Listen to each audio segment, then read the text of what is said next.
لو تناهيتم إلى سر الحياة وصنعتم كائنا حيا نرى. طلاق کے بعد جو لڑکی کا سامان ہے کمرے میں وہ سارا سامان لڑکی کا شمار ہوگا، یا جو سامان شوہر نے شادی کے بعد خریدا ہو، وہ مثلاً بیٹری اور بیٹری کا پنکھا، شکر ہے کچھ تو خریدا اس نے، یہ شادی کے بعد انہوں نے خریدا ہے بیٹری اور بیٹری کا پنکھا، باقی سارا بیگم نے لی، وہ سامان طلاق کے بعد لڑکی کا ہے شوہر کا. جو لڑکی کو ابا کے گھر سے ملا وہ تو سارا لڑکی کا ہے، جو لڑکے نے بیوی کے لیے بنایا وہ سامان جو لیڈیز ہی استعمال کرتی ہیں، چوڑیاں ووڑیاں ہو گئیں، زیور ہو گیا، کپڑے ہو گئے، وہ بھی بیوی کا ہے. لیکن اس کے علاوہ جو سامان ہے بیٹری پنکھا یہ شوہر کی ملکیت میں ہوتی ہیں یہ چیزیں، تو یہ شوہر کی ملکیت میں، یہ بیگم اپنے ساتھ نہیں لے جا سکتی، ورنہ طلاقیں ہوں گی، کھلے ہوں گے، عورتیں پنکھے بھی اٹھا کے لے کے جا رہی ہوں گی. ایسا نہیں ہوتا بھائی، ایسا کرو گے تو کوئی بھی نہیں آئے گا. بیوی کو اس طرح کہنا کہ تجھے 3 طلاق، تو کیا اس سے طلاق ہوگی؟ اس سے بھی نہیں ہوگی تو پھر کس سے ہوگی میرے بھائی؟ اتنے صریح الفاظ سے بیوی کو کہہ رہے تمہیں 3 طلاق، تو کہہ رہے ہیں کہ اس سے ہوگی کہ نہیں ہوگی؟ کیوں نہیں ہوگی اس سے؟ اچھا میرے بھائی، حیات النبی کا عقیدہ بیان کریں.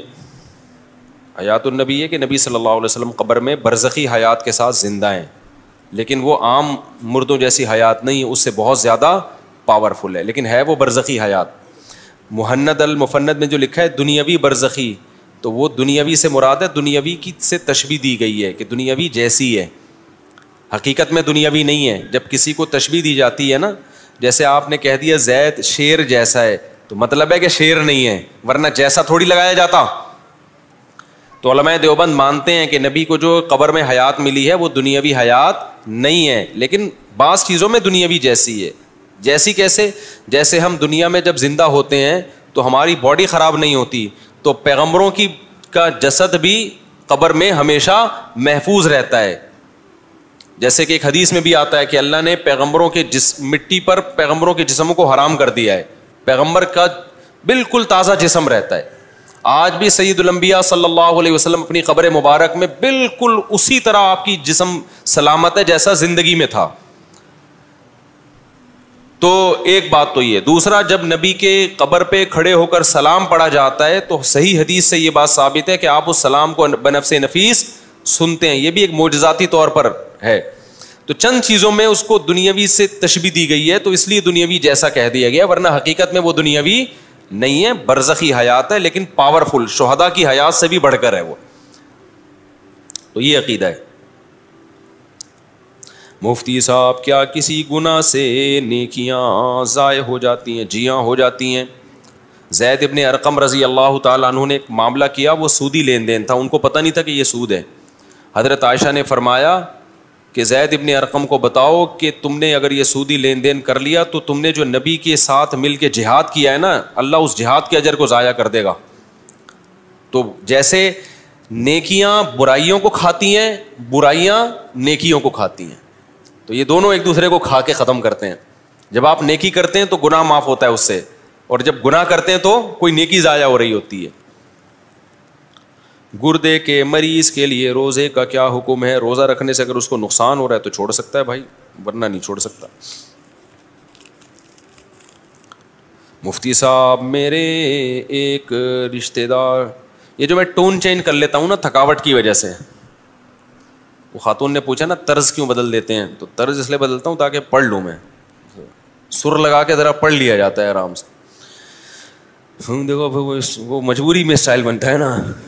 مفتی صاحب، میرے ایک، اب میں ایسے خبر نامے کی طرح پڑھوں گا تو گلا بھی تھکے گا اور ٹینشن بھی ہوگی، وہی پھر آ رہا، زیادہ سر آ رہا ہے. مفتی صاحب، میرے ایک، یہ کیا لکھا ہے یار پتہ نہیں، رشتہ دار کی بیٹی طلاق یافتہ ہے اور اس کے والد صاحب بھی نہیں ہیں، تو میں نے اپنے گھر میں کہا ہے کہ میں نکاح اس لڑکی سے کر دو میرا نکاح. تو اس بات پر میرے والد صاحب کہنے لگے کہ ہم نہیں کریں گے، ہمارا نام خراب ہوگا، ہماری بدنامی ہوگی. تو آپ بتا دیں میں کیا کروں؟ میری عمر 25 سال ہے اور اس لڑکی کی عمر 28 سال ہے، میرا اپنا کاروبار ہے. بھائی بدنام والد صاحب کو بتا دیں، بدنام نہیں ہوں گے، عزت ہوگی عقل مندوں کی نظر میں. ایک طلاق یافتہ سے شادی کی ہے، ان سے ملی ہے. باپ بھی فخر سے بتایا یار میرا بیٹے نے شادی کس سے کی ہے؟ طلاق یافتہ. تو یہ عزت کی بات ہے, یہ ذلت کی بات نہیں ہے. دوسری بات یہ کہ ایک اور شادی بھی کر لینا, ابا کو بتا دیں 4 شادیاں کر لینا, تو اس سے عزت سوسائٹی میں اور زیادہ بڑھنی چاہیے. بڑھے گی پھر بھی نہیں, لیکن بڑھنی چاہیے, ٹھیک ہے نا. تو ابا کو سمجھائیں, ابا مان جائیں گے انشاءاللہ. اور یہ عزت میں عزت کی یہ ایسی ہے نا, شادی کرو جہاں سمجھ میں آ رہا ہے. جن لوگوں نے عزت کی خاطر بیٹھے ہوئے ہیں نا, عزت بھی گئی اور شادی بھی نہیں ہوئی. عزت آنے جانے, ہمارے شاگرد ہمارے کلاس فیلو تھے مدرسے میں, بڑے فری اسٹائل تھے وہ, اب بھی ہیں, اب تو ٹیچر بن گئے, 20 سال سے پڑھا رہے ہیں جامعۃ الرشید میں. کلاس فیلو تھے ہمارے نا. تو وہ ہمیں کبھی استاذ کوئی ڈانٹتے کسی غلطی پہ, ہمیں بڑی شرمندگی ہوتی نا, بہت, کبھی دکھ بھی ہوتا, کبھی ٹینشن بھی ہوتی. وہ بندہ ایسا تھا, اس کو استاذ جتنا مرضی ڈانٹیں, کتنے مرضی تانے دیں, ان پہ کوئی اثر ہی نہیں. تو میں نے کہا یار آپ پہ کچھ وہ اثر ہی نہیں ہوتا, آپ کو اتنا ایک قسم کی بےزتی کر دی. استاذوں کے ڈانٹنے سے بے عزتی نہیں ہوتی, لیکن بہرحال کبھی کبھار فیل تو ہوتی ہے نا کہ آج زیادہ ہو گیا. تو وہ ایک جملہ کہتے تھے, عزت ہمیشہ یاد رکھو آنے جانے والی چیز ہے, کبھی آتی ہے کبھی جاتی ہے. تو جو آنے والی چیز ہے اس پہ ٹینشن کس بات کی. تو بڑا اچھا لگتا تھا مجھے ان کا یہ ملفوظ کہ عزت آنے جانے والی چیز ہے. ایک آدمی کسی محلے میں گیا, پھر آ کے تبصرہ کرنے لگا, اللہ کا بڑا فضل ہے میری عزت نہیں ہے. لوگوں نے کہا یار یہ تو غم کی بات ہے کہ تیری عزت نہیں ہے, خوشی کیوں منا رہا ہے؟ کہہ رہے عزت ہوتی نا تو آج بہت ذلیل ہو جاتا, میں کچھ ایسا کام کر لیا ہے جس سے کیا ہو جاتا, لیکن چونکہ عزت ہے ہی نہیں لہذا ذلیل بھی نہیں ہوئے. الٹا کام کرنے سے عزت دار آدمی ذلیل ہوتا ہے نا, جو پہلے سے ذلیل ہو وہ ذلیل ہوتا ہے. بولو نا. دیکھو میں نے جب دوسری شادی کی تھی میں بہت ذلیل ہو گیا تھا, طبیعت سے ذلیل ہوا تھا میں. جب ہو گیا نا پھر تیسری پہ وہ ذلیل نہیں ہوا میں, کیونکہ وہ جو جتنا ہونا تھا وہ میں دوسری پہ بولو ہو چکا تھا. تو پھر جب تیسری کی تو پھر نہیں ہوا میں ذلیل, کیونکہ وہ ہو چکا تھا میں ذلیل. لوگوں نے کہا تو کتے کو کتا بولو, کتے کو بے عزتی محسوس ہوگی؟ نہیں ہوگی, وہ تو ہے ہی کتا. اس کو پتا ہے یار میں تو کتا ہوں, کچھ اور بولو گے تو چوہا بولو گے تو شاید اس کو غصہ آ جائے. تو کچھ کام, میں نہیں کہہ رہا کہ ذلیلوں والے کام کرنا شروع کر دو, لیکن کچھ کام ایسے ہوتے ہیں کہ وہ ہوتے اس میں عزت ہے, لیکن لوگوں کو اس میں ذلت محسوس ہو رہی ہوتی ہے. تو ایک دفعہ کر لو, آپ وہ کر کے جتنی بے عزتی ہونی ہے ہو جائے گی, اس کے بعد آپ بے عزتی لیس ہو جاؤ گے, ٹھیک ہے نا. پھر وہ کام کرنے سے بے عزتی نہیں ہوگی. تو آپ یہ جو صاحب ہیں اس بیوہ سے شادی کر لیں, یہ طلاق یافتہ سے, ایک دفعہ طبیعت سے بے عزتی ہو جائے گی, پھر جتنی بھی شادیاں کریں گے بے عزتی نہیں ہوگی, کیونکہ عزت ہوگی ہی نہیں تو بے عزتی کا خوف بھی نہیں ہوگا. ایک دفعہ کرو, لیکن بیویاں مل جائیں گی آپ کو. یہ ٹائٹ ہو جائے گا کہ نہیں ہو جائے گا؟ ہم لوگ بچپن میں ٹائٹ کو بولتے تھے ٹینٹ ہو گیا, ٹینٹ. بچپن میں ہم بولتے تھے ٹائٹ کو کیا ہو گیا, ٹینٹ ہو گیا. تو وہ مجھے وہی لگتا ہے کہ ٹینٹ ہو جائے گا, ٹینٹ. اچھا میرے بھائی, میرا ایک دوست تائیوان میں ہے, انہوں نے مجھے ایک مدرسے کے لیے پیسے بھجوائے ہیں, میں نے ان کا شکریہ ادا کیا تو انہوں نے کہا کہ آپ کو مجھ سے زیادہ ثواب ملے گا.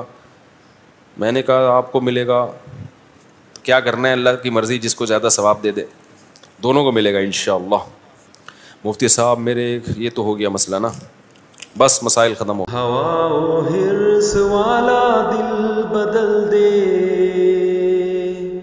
میرا غفلت میں ڈوبا دل بدل دے.